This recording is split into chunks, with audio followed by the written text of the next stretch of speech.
culminates, few transformations have been as stark or as consequential as what has unfolded in Bangladesh, a country that now, I think it's fair to say, stands at the crossroads. The task of stabilising the nation and steering it towards free and fair elections has fallen, Mohammed, to you. Mohammed Yunus is a Nobel Peace Prize laureate, global champion of microfinance. You and I have been talking about the work that you have done over the past, 25 years, I guess, the first time that I spoke to you. A man known as the banker of the poor. Your vision has lifted millions out of poverty, and now as chief advisor of this caretaker government, you face quite significant challenges in rebuilding public trust, reviving the economy and ensuring a peaceful transition of power.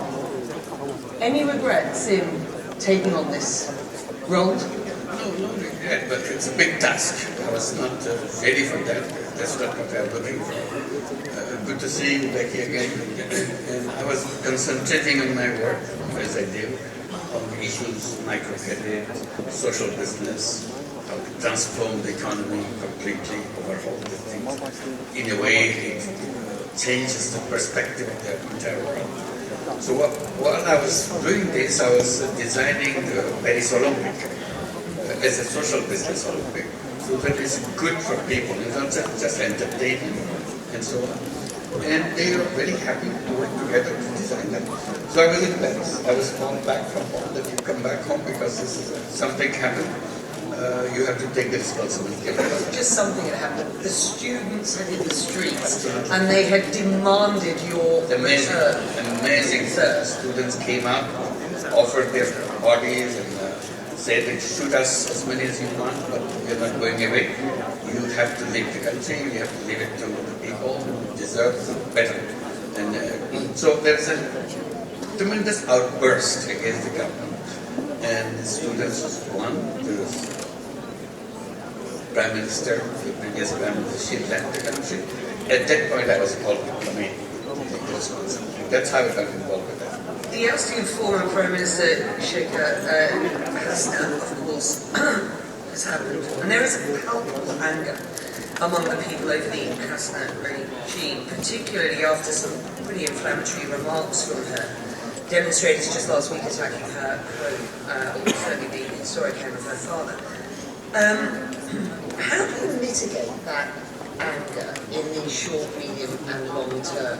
And can you just talk about the challenges that you do face at present? The first challenge obviously is to bring law and order. Because the whole country was up in flames, to get her out of the country so that they can take control of the country from her. Because it's a devastated country. She never held an election for 15, 16 years. She was ruling the country without election. She had fake elections without any voters and so on. Destroyed the economy, destroyed the banking system, a series of things. So the people rebelled against it, and that's how it happened. So our first job is to make sure the law and order is established, and the next job is to rebuild the economy, rebuild the society, rebuild the institutions which have completely failed. So this is the process we are going through. In order to do that, we have to go through a process of reform. So we have created 15 different reforms commissions in law and order, police administration, and question of constitutional reform, question of election procedure reforms, and so on. So there are 15 of them. They are reported back with suggestions, their recommendations, what needs to be done. So now we have what we call consensus building commission.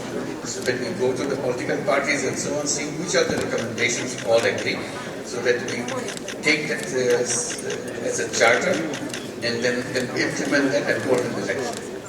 Election will be held as early as probably December of this year.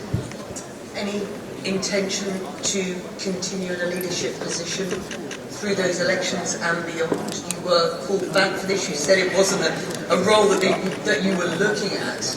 I still not the one to look at. I made it very clear. When my job is done, I hand over the responsibility to the elected government. I go back to what I enjoy doing most. This is what I've dedicated my life. I want to continue with it. just explain the main economic challenges that Bangladesh faces at present. What have you identified? You've talked about the progress, not least in announcing plans for elections to be held in late 2025 or early 2026. What are sort of fundamental issues that you need to work on with regard to the economy? When you have an earthquake, everything falls apart in Gaza. So after the earthquake, you try to take break again. This is our situation. Economy, society, administration, everything fell apart. So our job is to rebuild piece by piece. To give an example, the banking system. Banking system was completely collapsed. $16 billion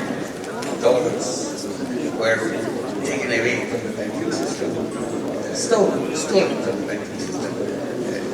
And in total, there are $17 billion per year which shifted away from Bangladesh by over-invoicing, under-invoicing, all kinds of corrupt practices and so on. So the banking system is on the verge of collapse, our economy is on the verge of collapse, and we have to rebuild those things. Our reserve situation fell to the deepest point, so we have to rebuild that on the economic side. And people have to continue with life so they can survive that. So economy is number one, law and order is and then build the institutions, schooling, education, and everything else. What progress has been made in these investigations? Has India responded to your request for extradition? I mean, what are you doing to address the need for national reconciliation amongst the people while ensuring justice for victims? One, I'm very happy, feel very relieved that the United Nations High Commissioner for Human Rights published just a report on Bangladesh, documenting everything I just said about the killing, about the disappearance of people, torture chambers, how students were shot by the police and army under the order of the Prime Minister. So they vividly recorded that. So we don't have to go and tell the public and the world that, look, we are saying that these are all fabricated. So we have a United Nations document on that. So that's a relief. We want to start rebuilding those faults that we have in the system so that it doesn't repeat that. So this is one of the things that we want to make sure. And the other things is broad international support that we got from everywhere.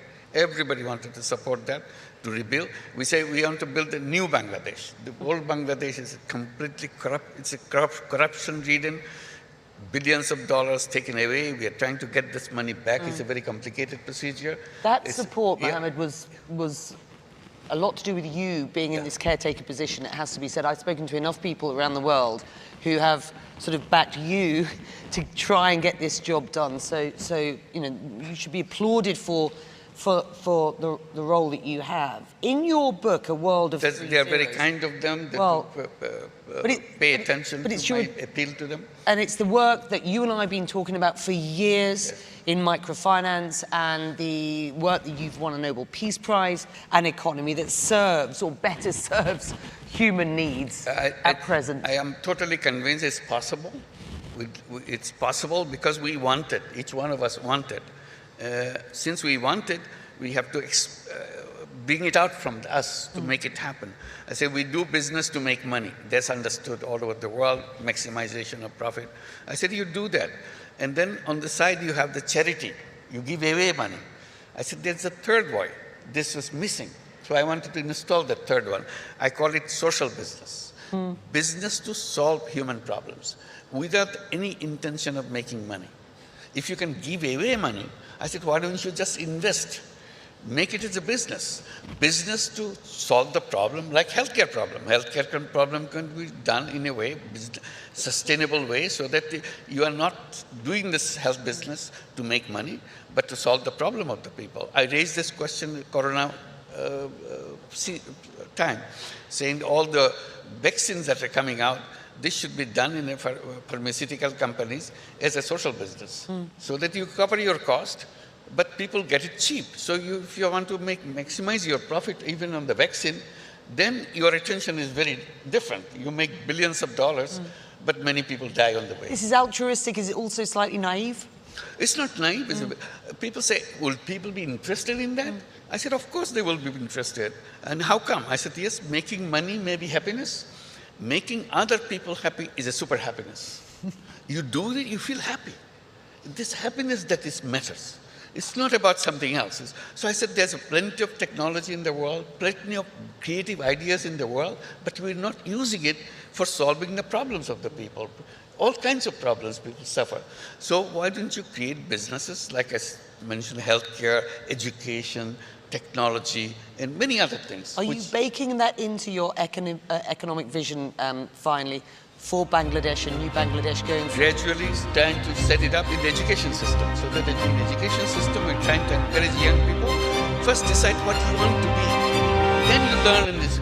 If you don't have what you want to be, then you become a job seeker. You work for somebody else. And that's the end of your story. It's an absolute pleasure. It's my pleasure. It's been a long time. It's always a pleasure being with you. Thank you very much indeed. Mohammed Yunus for you today. Thank you.